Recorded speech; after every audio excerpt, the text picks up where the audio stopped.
In PC and mobile, I show you in a few moments how to join AOT Revolution Discord server. For this, we will start with the way in PC since we are here, and then I will explain you how we can do it also in mobiles. To do this, click on the Discover icon that we can see in the lower left corner of our application. Now click on Servers and go to the search box that you will see in the upper right corner and type AOT Revolution.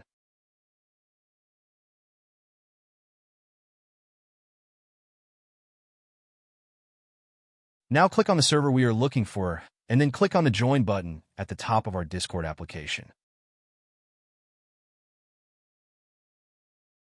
Congratulations, you are already inside the Discord server on PC. On mobiles, it is quite likely that you cannot do this same process, as it does not usually show the option to discover. That's why I'll leave a link to access to this server in the description of this video.